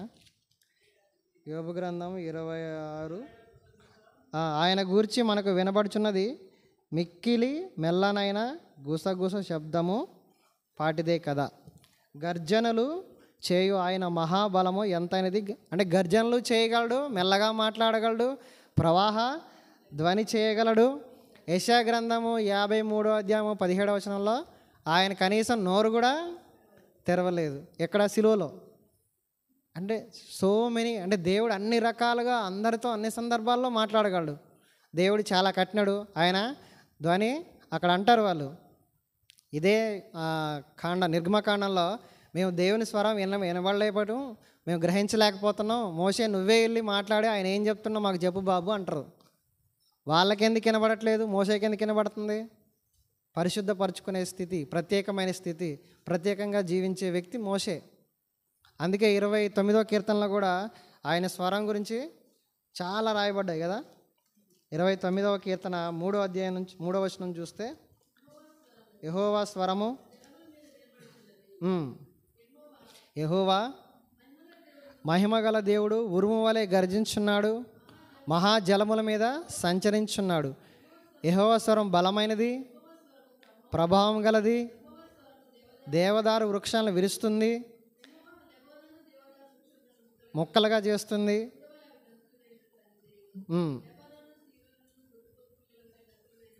యెహోవా స్వరము అగ్ని జ్వాలలను ప్రజ్వలింపజేస్తున్నది. యెహోవా స్వరము అరణ్యమును కదిలిస్తున్నది, కాదేశు అరణ్యమును కదిలిస్తున్నది. లేళ్లను ఈనజేయును, ఆకులు రాల్చును. చాలు. అంటే దేవుడు ఒక్క మాట పలుకగా, అంతే కదా, ఆదికాండంలో ఆయన పలుకగా కలిగినాయి, భూమిని కలగమనగా కలిగింది, జంతువులు కలిగినాయి. దేవుని మాటకు అంత శక్తి ఉన్నది, ఆయన కంఠస్వరము. అలాంటి దేవునితో మోషే డైరెక్ట్గా మాట్లాడుతుందంటే మోషే రేంజ్ మనిషి ఎక్కడ ఉండకపోవచ్చేమో. బైబిల్లో అన్ని 5 పుస్తకాలు రాసిన వ్యక్తి, యోబు గ్రంథం కూడా మోషే భక్తుడు రాసినట్లుగా అంటారు. మరి క్యాల్కులేషన్ క్లారిటీ లేదు. 5 ఖండాలు రాసిన వ్యక్తి, అంతతో దేవునితో సాన్నిహిత్య సంబంధం కలిగిన వ్యక్తి, అంత భయంకరమైన కంఠస్వరం కూడా అర్థం చేసుకొని దేవునితో కూడా, ప్రభా కొంచెం ఆగు ప్రభా నువ్వు అంటే, సరేలే నీ మాట చెప్పున ఆగుతున్నా అంటాడు. ఇందాక మనం చదువుకున్నాం కదా కోరాహు సందర్భం. అక్కడ ఆ తెగులుకి చనిపోయిన వారికి మధ్యను అని ఉంటుంది ఒక మాట. మధ్య మోషే నిలబడి వాళ్ళందరినీ కాపాడినట్లుగా చూస్తున్నాం. కోరాహు 250 మంది సందర్భంలో వాళ్ళతో పాటు ఇంక చాలామంది చచ్చిపోతారు, మధ్యలో మోషే ఉండి ఆపినట్లుగా చూస్తున్నాం. కేవలం మోషేని బట్టే ఇశ్రాయేలీలు సర్వైవ్ అవుతూ వచ్చినట్లుగా మనం చూస్తాం. లేదా వాళ్ళందరూ ఎప్పుడూ అయిపోవాలి. చాలాసార్లు అంటాడు, నువ్వు వదిలే నేను వీళ్ళని నశింపజేస్తా. ఒక్కసారి కాదు, చాలాసార్లు అంటాడు, వద్దు ప్రభువా నీకు అవమానం వచ్చింది, నీకు చెడ్డ పేరు వచ్చింది. మోషే అందుకే గొప్ప భక్తుడిగా ఉన్నట్లుగా మనం చూస్తున్నాం. చివరిదిగా తలం చూసుకొని ముగించుకున్నాం. 20, 21, 22 వచనాలు.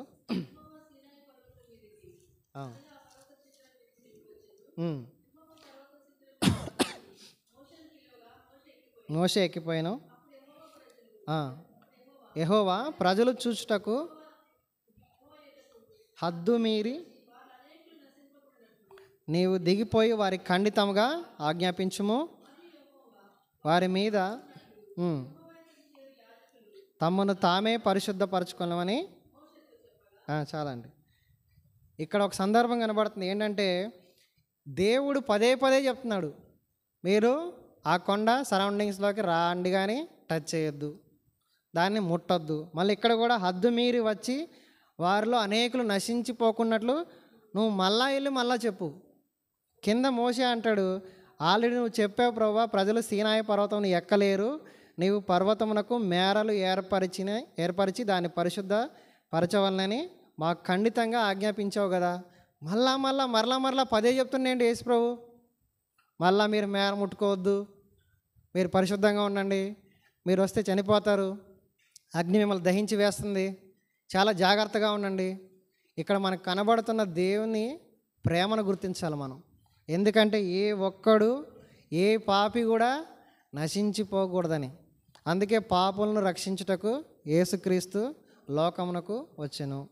తర్వాత మనం చూస్తున్నాం యోహాను సువార్త 3:16, దేవుడు లోకమును ఎంతో ప్రేమించెను కాగా తన అద్వితీయ కుమారునిగా పుట్టిన వాని యందు ఎవ్వరూ నశింపకున్నట్లు కుమారుని నశింపకూడదని ఆయన దేవుడి యొక్క కాన్సెప్ట్ ఏంటంటే ఎవ్వడు చనిపోకూడదు. పదే పదే చెప్తుండు మోషేకి, వాళ్ళని జాగ్రత్త చూసుకో, మళ్ళీ చెప్పు. ఒకవేళ వచ్చి వాళ్ళు ఆ కొండ ఎక్కుతారేమో, కొండను ముడతారేమో. అంటే దేవుని యొక్క ప్రేమను మనం ఈ వచనంలో చూసుకోవచ్చు. ఎవ్వరూ నశించిపోకూడదు, అందరూ రక్షింపబడాలి, ఎవరు చచ్చిపోకూడదు. దేవుని యొక్క తలంపై ఉన్నది. అందుకని మనం చూస్తున్నాం, ఆల్రెడీ ఈ తప్పు చేసిన వాళ్ళు, చనిపోయిన వాళ్ళు కొంతమంది చూద్దాం రండి. మనం చూస్తాం 1 సమూయేలు గ్రంథం. వీళ్ళు ఏం చేశారంటే మందసాన్ని ఓపెన్ చేశారు. అసలు ముట్టుకోకూడదు అది. 1 సమూయేలు గ్రంథం 6వ అధ్యాయము 19వ వచనం. ఎవరంటే ఫిలిస్తీయులు. సందర్భం ఏంటంటే ఫిలిస్తీయులు మందసాన్ని ఎత్తుకొని పోయారు. ఎత్తుకొని పోయిన తర్వాత బెత్షెమెషు వారు యెహోవా మందసమును తెరిచి చూడగా దేవుడు వారిని హతము చేసి జనులలో 50,070 మందిని మొత్తెను. యెహోవా గొప్ప దెబ్బతో అనేకులను మొత్తగా జనులు దుఃఖాక్రాంతులైరి. అప్పుడు బెత్షెమెషు వారు, పరిశుద్ధ దేవుడైన యెహోవా సన్నిధిని ఎవరు నిలవగలరు చెప్పి చాలా. ఇక్కడ సందర్భం ఏంటంటే దేవుడు ఎంత పరిశుద్ధుడో, ఎంత పవర్ఫుల్ దేవుడో, ఎంత రోషం కలిగిన దేవుడో. మందసాన్ని టచ్ చేయకూడదు ఎవరు. రూల్ అంటే రూలే కదా. వీళ్ళు ఎంతమంది చనిపోయారంటే దాదాపు 50,070 మంది మందసాన్ని ముట్టుకున్నారు. అందులో ఏముందో చూద్దామని. మనం కూడా చాలాసార్లు మనం చూస్తూ ఉంటాం కదా, పిల్లలు వెళ్ళి కరెంటు పోల్ని ముట్టుకుంటారు వర్షాకాలం, షాక్ కూడా చచ్చిపోతారు. ఎగ్జాక్ట్లీ ఇక్కడ కూడా దేవుడు చాలా పరిశుద్ధమైన రూల్స్ అండ్ రెగ్యులేషన్ పెట్టినప్పుడు మనం చాలా పవిత్రంగా దాన్ని ఫాలో అవుతూ రావాలి. ఇక ఏమాత్రం కూడా మనం డీవియేట్ అవ్వకూడదు అనమాట. ఇక్కడ కూడా వీళ్ళ 50,000 మంది చనిపోయినట్లుగా మనం చూస్తూ ఉన్నాం. చూడండి, సౌలు కూడా సమూయేలు రావటం లేట్ అయిందని చెప్పి ఇక్కడ ఏం చేస్తాడు ఆయన, ఇదే సమూయేలు గ్రంథంలో 13వ అధ్యాయంలో ఉంటుంది. 8వ వచనం. సమూయేలు చెప్పినట్టు అతడు 7 దినములు ఆగి జనులు తన యొద్ద నుండి చెదిరిపోటు చూచి దహన బలులను సమాధాన బలులను నా యొద్దకు తీసుకురమ్మని అర్పించెను. 12వ వచనం. ఇంకను యెహోవాను శాంతి పరచక మునిపే ఫిలిస్తీయులు గిల్గాలుకు వచ్చి నా మీద పడుదురు అనుకొని నా అంతటా నేను సాహసించి దహన బలి అర్పించాను. తర్వాత దేవుడు ఏమంటున్నాడు, సమూయేలు వచ్చారు, నీ దేవుడైన యెహోవా నీకు ఇచ్చిన ఆజ్ఞను గైకొనక నీవు అవివేకపు పని చేసితివి. నీ రాజ్యమును ఇశ్రాయేలు మీద సదాకాలము స్థిరపరచుటకు యెహోవా తలచియుండెను. అయితే నీ రాజ్యము దేవుని ఆజ్ఞకు లోబడకపోతే ఏంటో కఠినంగా దేవుడు శిక్షిస్తాడనమాట. అందుకనే వాళ్ళు అన్నిసార్లు ఏం చెప్తుండు, మేర బౌండరీ దాటొద్దు, జాగ్రత్తగా చూసుకో, మోషే యాజకులు కూడా రావద్దు. అంతే కదా. ఉజ్జియా గురించి మనం చూస్తాం ఎక్కడంటే దినవృత్తాంతాల్లో ఉంటుంది, 26వ అధ్యాయంలో ఉంటుంది. ఉజ్జియా కూడా సన్నిధిలోకి వెళ్ళిపోతాడు లోపలికి. 2వ దినవృత్తాంతాలు 26వ అధ్యాయము 16వ వచనం. మనసున గర్వించి చెడిపోయెను, ధూపపీఠము మీద ధూపం వేయుటకై యెహోవా మందిరంలో ప్రవేశించి తన దేవుడైన యెహోవా మీద ద్రోహము చేయగా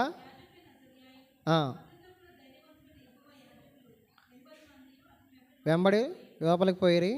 వారు రాజైన ఉజ్జియాని ఎదిరించి, ఉజ్జియా యెహోవాకు ధూపం వేయుటకు అహరోను సంతతి వారిని యాజకుల పనియే కానీ నీ పని కాదు, పరిశుద్ధ స్థలములో బయటికి పొమ్ము, నీ దేవుడైన యెహోవా సన్నిధిని ఘనత కాదని తెలియజెప్పగా రౌద్రుడై యాజకుల మీద కోపము చూపెను. చూచి చాలు. ఇక్కడ నా తలంపు ఏంటంటే ఎవరిని దేవుడు విడిచిపెట్టడు. రాజైనా యాజకుడైనా, అక్కడ దాతాను అభిరామైనా, కుమారులైనా, నో వే. మనమైనా సరే ఇక్కడ మనకెట్లా అన్వయించుకోవాలంటే మనమైనా సరే నా ఇష్టం వచ్చినట్టు మందిరానికి వస్తా, శుభ్రం చేసుకోకుండా రొట్టె ద్రాక్ష రసంలో పాలు పొందుతా, నా ఇష్టం అన్న, నేను బయట సోమవారం నుంచి శనివారానికి ఏం చేసినా మీరు అడగొద్దు. మేము అడగం. అక్కడ దేవుడు ఏం చేస్తాడు, చూస్తాడు. దేవుడికి లెక్క అప్పచెప్పాలి. ఆజ్ఞలు మీరుతున్నాం, మీరటం తప్పు కాదు, దాన్ని ఒప్పుకోపోవటం అతిక్రమం చేయడం కాదు, కానీ దాన్ని విడిచిపెట్టాలి. విడిచిపెట్టివాడే వర్ధిల్లుతాడు. అందరు అతిక్రమాలు చేస్తూ ఉండొచ్చు మన బలహీనతలు బట్టి, దాన్ని విడిచిపెట్టాలనే విషయాన్ని మనం గ్రహించుకోవాలి.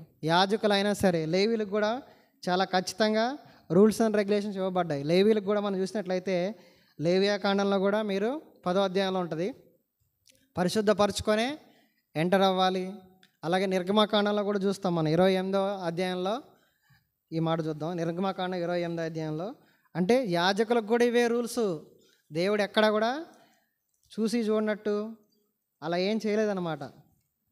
నిర్గమకాండం 28వ అధ్యాయము 35వ వచనం. సేవ చేయనప్పుడు అహరోను దాన్ని ధరించవలను, పరిశుద్ధ స్థలములోనికి ప్రవేశించినప్పుడు అతడు చావక యుండునట్లు వినబడవలను,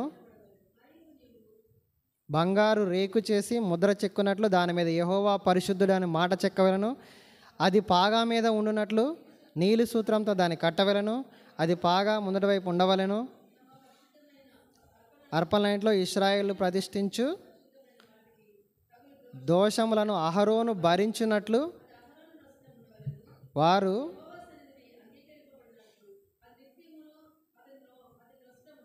41వ వచనంలో ఉంది, వారు నాకు యాజకులగునట్లు వారి అభిషేకము చేసి వారిని ప్రతిష్ఠించి పరిశుద్ధ. ఎవరు పడితే యాజకులు కూడా రూల్స్ అండ్ రెగ్యులేషన్సే, ఎలా పడితే అలా లోపలికి రావద్దు. కాబట్టి ఇక్కడ దేవుని యొక్క ప్రేమ కనబడుతుంది. అంటే ఎవ్వరూ చనిపోకూడదు, ఎవ్వరూ నశించిపోకూడదు అని చెప్పి దేవుడు అన్నిసార్లు ఆ కొండను తాకొద్దు, జాగ్రత్త మోసే, మళ్ళా ఇల్లు మళ్ళీ చెప్పిరా, మళ్ళీ మోసే అన్నాడు. ప్రభా చెప్పావు కదా, ఆల్రెడీ ఖండితంగా చెప్పావు, మేము బౌండరీలు పెట్టాం, రారు ప్రభా అంటే మళ్ళొకసారి చూసుకో అయ్యా అని చెప్తున్నట్లుగా మనం చూస్తాం. అంటే దేవుని యొక్క ప్రేమను మనం ఇక్కడ చూస్తూ ఉన్నాం. అందుకనే యాజకుడైన ఉజ్జా కూడా మనం చూస్తాంగా, మందసాన్ని పట్టుకున్నప్పుడు ఆయన చనిపోతాడు. ఆ సందర్భం కూడా మనకు తెలుసు. కాబట్టి ఇక్కడ నా తలంపు ఏంటంటే దేవుని యొక్క ప్రేమ కనబడుతుంది. ఈ కాంటెక్స్ట్లో దేవుడు ఎవ్వరూ నశించకూడదని పదే పదే మన మీద కేర్ తీసుకుంటూ జాగ్రత్తగా ఉన్నట్లుగా చూస్తున్నాం. అందుకనే మనం ఈజీగా ఇప్పుడు ఇంతకుముందు అయితే కేవలం యాజకులే పరిశుద్ధ స్థలంలోకి వెళ్ళాలి, మనందరం కూడా పరిశుద్ధ స్థలంలోకి వెళ్ళడానికి యేసు ప్రభు మరణం ద్వారా ఆ తెర చినిగింది, తెర లోపల అందరం ప్రవేశిస్తున్నాం అంటాడు. చూడండి అక్కడ హెబ్రీ పత్రికలో మార్గము చూపించాడు. హెబ్రీ పత్రిక 10వ అధ్యాయంలో అనుకుంటా, 10వ అధ్యాయం 12వ అధ్యాయమా, 10వ అధ్యాయంలో 19వ వచనం. సహోదరులారా, యేసు మన కొరకు ప్రతిష్ఠించిన మార్గమున అనగా నూతనమైనదియు జీవము గలదియు ఆయన శరీరము అను తెర ద్వారా మార్గమున ఆయన రక్తం వలన పరిశుద్ధ స్థలమునందు ప్రవేశించుటకు మనకు ధైర్యం కలిగి ఉన్నది గనుక చాలు. ఈజీగా మనం ఎలా రాగలుగుతున్నాం, ఈజీగా మనం ఎలా ప్రార్థన చేయగలుగుతున్నాం, చాలా ఈజీగా అన్నిటికి ఎలా రాగలుగుతున్నాం అంటే కేవలం యేసు ప్రభు మరణం ద్వారా తెర చిరవబడి మనందరికీ ప్రవేశం వచ్చేసింది. లేదంటే యాజకుడు కూడా ఏం చేయాలి, బయట స్నానం చేసుకొని, చాలా రూల్స్ ఉంటాయి. లేవేకాండం చదవండి, యాజకుడు కూడా ప్రతి బలి అర్పించాక స్నానం చేయాలి, చాలా రూల్స్ ఉంటాయి. ఉందా చదువుకుందాం కదా. వాళ్ళు అర్పించే ముందు స్త్రీతో కడగా ఉండాలి, స్త్రీని కలవకుండా జాగ్రత్త చూసుకోవాలి, అప్పుడే సన్నిధిలోకి ప్రవేశించాలి, ఇక్కడ గంట కట్టుకోవాలి, ఆ గంట శబ్దం వింటూ ఉండాలి, వాళ్ళు లాగుతారనమాట. ఒకవేళ ఏమైనా తేడా వస్తే చచ్చిపోతారు. అక్కడ చచ్చిపోతే వాళ్ళు తాడు పట్టుకొని వీళ్ళు లోపలికి వెళ్ళకూడదు, మళ్ళీ శవాన్ని ముట్టడానికి తాడు పట్టుకొని లాగాలి. ఇంత రూల్స్ అండ్ రెగ్యులేషన్ దేవుడు ఏం చేశాడు, చాలా సింప్లిఫై. ఎవరైనా వచ్చేయండి, ఎవరి ద్వారా, కేవలం యేసు ప్రభు మరణం ద్వారా మనం ఈజీగా దేవుణ్ణి ఆరాధించగలుగుతున్నాం, క్షమించబడుతున్నాం. కానీ ఇది ఈజీగా తీసుకోవద్దు. ఆయన దహించి అగ్ని అయి ఉన్నాడు, మరలా రాబోతున్నాడు, రాకడ జరగబోతుంది.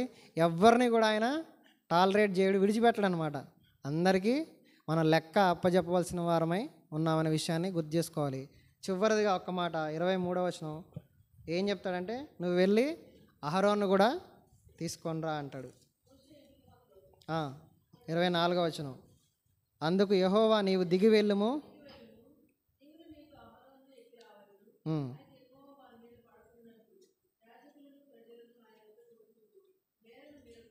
ఆయన వారి మీద పడునేమో అని మోషే ప్రజల యొద్దకు వెళ్ళి, ఇక్కడ కూడా మనం చూసినట్లయితే మోషేతో దేవుడు అంటున్నాడు, నువ్వు వెళ్ళి అహరోను కూడా తీసుకొని రా. దేవుడు ఎప్పుడు కూడా, ఇంతకుముందు కూడా మనం చెప్పుకున్నాం, సేవకుని విడిచిపెట్టడు. ఆయనకి ఎవరిని ఇస్తాడు? సహకారులని, హెల్పర్స్ని, పనిచేసేవారిని ఖచ్చితంగా దేవుడు ప్రొవైడ్ చేస్తాడు, పంపిస్తాడు. ఎక్కడి నుంచి వస్తారో వాళ్ళు తెలియదు. వాళ్ళు వచ్చి పని చేసి ఆ పనిలో ముందుకు తీసుకెళ్ళినట్లుగా మనం చూస్తున్నాం. ప్రతిసారి ఏముంటుంది? మోషే అహరోను దేవుని సన్నిధికి వెళ్ళను, మోషే అహరోను ఫరోతో మాట్లాడడానికి వెళ్ళారు. చాలా సందర్భాల్లో చూస్తాం. మోషే అంటాడు, నేను మాట్లాడలేకపోతున్నాను, నాకు నచ్చుతుందంటే, నీకు బదులుగా మోషే మాట్లాడతాడు, నువ్వు వెళ్ళు. మోషేనే మెయిన్. ఇక్కడ మనం చూసినట్లయితే కేవలం మోషేను బట్టి అహరోను చాలా మేలు పొందినట్లుగా చూస్తాం. మోషేను బట్టే కదా. అహరోను మిస్టేక్ చేశాడు. మోషే కొండ మీద ఉన్నప్పుడు దూడను తయారు చేయడానికి పర్మిషన్ ఇచ్చింది అహరోనే, బంగారం కలెక్ట్ చేసింది అహరోనే, దూడను కట్టింది అహరోనే. వాళ్ళు తప్పిపోవడానికి కారణం అహరోనే. అయినా సరే అహరోను గోత్రంలో నుంచే లేవీలు వచ్చినట్లుగా, యాజకులు వచ్చినట్లుగా చూస్తున్నాం. అందుకనే ఒక మాట చూసినట్లయితే, అంటే వారితో స్నేహం చేయటం ద్వారా మనకు కూడా మేలు కలుగుతుంది. దానియేలు గ్రంథంలో ఒక మాట ఉంటుంది చూడండి. దానియేలు ద్వారా షడ్రక్, మేషక్, అబేద్నెగోలకు హెల్ప్ జరిగింది. వాళ్ళు ఉన్నతమైన స్థాయికి వెళ్ళిపోయారు. దానియేలు గ్రంథం 2వ అధ్యాయం 48, 49.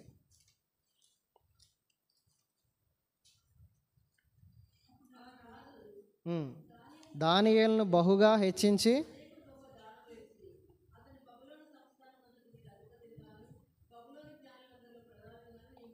అంతటా దానియేలు రాజునొద్ద మనవి చేసుకొనగా, రాజు షద్రకు, మేషకు, అబేద్నెగో అని వారి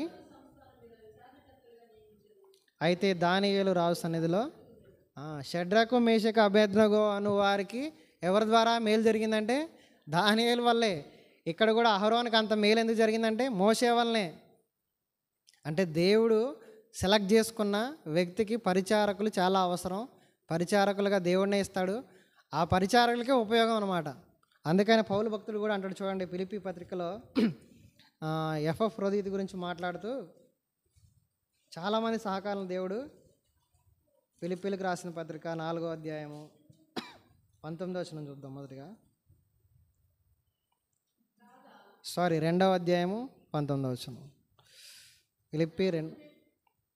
ఫిలిప్పీలకు రాసిన పత్రిక 2వ అధ్యాయం 19వ వచనం. నేనును మీ క్షేమం తెలుసుకొని ధైర్యం తెచ్చుకొని నిమిత్తము తిమోతిని శీఘ్రముగా మీ యొద్దకు పంపుటకు.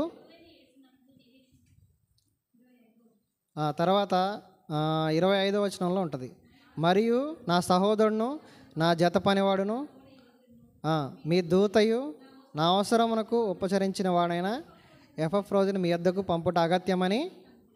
తర్వాత ఆయన గురించి సాక్ష్యం ఇస్తాడు 29, 30 వచనం. నా ఎడల మీ ఉపపరిచర్యలో ఉన్న అతడు తన ప్రాణమునైన లక్ష్య పెట్టక క్రీస్తు యొక్క పన్నిమిత్తము చావునకు సిద్ధమైండను గనుక. ఇంకా అంటాడు 4వ అధ్యాయము 2వ వచనంలో, ప్రభువునందు ఏక మనస్సు గలవార ఎండుడని యెవోదియను, అవును, నిజమైన సహకారి, సువార్త పనిలో నాతో కూడా ప్రయాసపడినవారు గనుక ఆ సహకారుల పేర్లు ఇక్కడ మనం చూస్తూ ఉన్నాం. దేవుడు మోషేకి అహరోన్ని పిలుస్తున్నాడు, అహరోను కూడా కొండపైకి రావాలి అంటే. నా తలంపు ఏంటంటే, మనం సేవకులతో, పరిచారకులతో ఎప్పుడైతే క్లోజ్గా మూవ్ అవుతామో మనం కూడా కొండ మీదకి ఎక్కే అవకాశం వస్తుంది. ఎక్కుతాం ఎక్కమో తర్వాత సంగతి, ఛాన్స్ అయితే వస్తుంది. కొండ మీద కంటే దేవునితో డీప్గా వెళ్ళటానికి మనం చూస్తూ ఉంటాం కదా. హెబ్రోన్లో భగత్ సింగ్ గారి తర్వాత అరవిందం గారు, తిమోతి గారు, వాళ్ళకి ఎందుకంత పేరు వచ్చిందంటే భగత్ సింగ్ గారితో చాలా డీప్గా వెళ్ళిన వాళ్ళు అనమాట. వాళ్ళు దగ్గర నుంచి చూసిన వాళ్ళు. దగ్గర నుంచి చూసినవాడు ఏం చేస్తాడు? ఆయన చేసిందే ఈయన కూడా చేస్తాడు. భగత్ సింగ్ గారు ఎట్లా మాట్లాడారు, ఎట్లా ప్రార్థన చేశారు, ఎట్లా స్తుతించారు, ఎట్లా మనుషులు డీల్ చేస్తున్నారు, దేవునితో దేవుని శక్తిని ఎలా పొందుతున్నారో దగ్గర నుంచి అరవిందం గారు చూసుంటారు, తిమోతి గారు చూసుంటారు, చాలా భక్తులు చూసే ఉంటారు వాళ్ళందరూ. అందుకనే వాళ్ళు కూడా గొప్ప పేరు సంపాదించినట్లుగా మనం చూస్తున్నాం. కాబట్టి ఈ అధ్యాయం ద్వారా మనం ఏం నేర్చుకుంటున్నామంటే మెట్టుకు మనం మొదటిదా సీనాయి పర్వతం గురించి నేర్చుకున్నాం. మోషే ఎక్కి వెళ్ళిన అనుభవం గురించి నేర్చుకున్నాం. ప్రజలందరూ ఎలా నడవాలో అవి నేర్చుకున్నాం. తర్వాత పరిశుద్ధపరుచుకుంటా ప్రత్యేకమైన జీవితం, ఎందుకంటే దేవుడు ఉన్న చోటు చాలా అగ్నితో నిండింది, బలమైనది, అది రాకడకు గుర్తుగా ఉంది. అందుకే ఉరుములు, మెరుపులు, పొగ, దుమ్ము, ధూళి ఎందుకు వచ్చినాయి? దేవుడు వచ్చేటప్పుడు అంతా ఎనర్జీతో వస్తాడు. ఆ ఎనర్జీని మనం తట్టుకోలేం కాబట్టి ముందుగానే రెడీ అయి ఉండండి అని చెప్పినట్లుగా ఆయన కంఠస్వరం గురించి చూసాం, బూరధ్వని గురించి నేర్చుకున్నాం. తర్వాత దేవుడు ఎందుకు పదే పదే చెప్పాడు అంటే ఎవ్వరూ నశించిపోకుండా ఉండాలనే ఆయన ఉద్దేశం కాబట్టి పదే పదే చెప్తూ వచ్చాడు. చివరిగా సహకారాలను కూడా దేవుడు ప్రొవైడ్ చేసి ఇచ్చినట్లుగా మనం చూస్తున్నాం. కాబట్టి ఈ మాటల ద్వారా మనం కూడా ఆత్మీయ జీవితంలో ముందుకు సాగిపోయే కృప దేవుడు దయచేయను గాక. ఈ సమయంలో మీకు ఒక చిన్న ప్రశ్న, నేను ఒక వర్డ్ చెప్తా, మీరు ఆదివారం నాకు చెప్పండి, వచ్చే బైబిల్ స్టడీ అని చెప్పండి. క్విజ్ కాదు, ఒకటే క్వశ్చను. సితియనుడు అనే పదం ఎక్కడుందో ఫోన్లో సెర్చ్ చేయకుండా బైబిల్లో చదివి చెప్పండి. సితియనుడు, సా గుడిస్తే సి, ఒత్తు తాకి గుడిస్తే తి, స్థితి యా, సితియనుడు అని ఉంటుంది. అది ఎక్కడుందో మీరు ఎతికి కనుక్కోండి, ఫోన్లో మాత్రం కొట్టద్దు. ఫోన్లో కొడితే అమ్మడే వచ్చింది. సితియనుడు అనేది ఎక్కడుందో ఈ ఆదివారంలో చెప్పండి, వచ్చే బైబిల్ స్టడీ నాటికైనా చెప్పొచ్చు. ఇప్పుడు వెళ్తే చెప్పేసేయండి. సితియనుడు అని ఉంటుంది ఒక దగ్గర, ఇంకా అంతే చెప్తా, దాని గురించి చెప్తే తెలిసిపోద్ది మీకు. ఇంకేం చెప్పనగా. సరే, ఈ సమయంలో ప్రార్థన చేసుకొని మనం ముగించుకుందాం. దేవుడి మాటలు దీవించును గాక.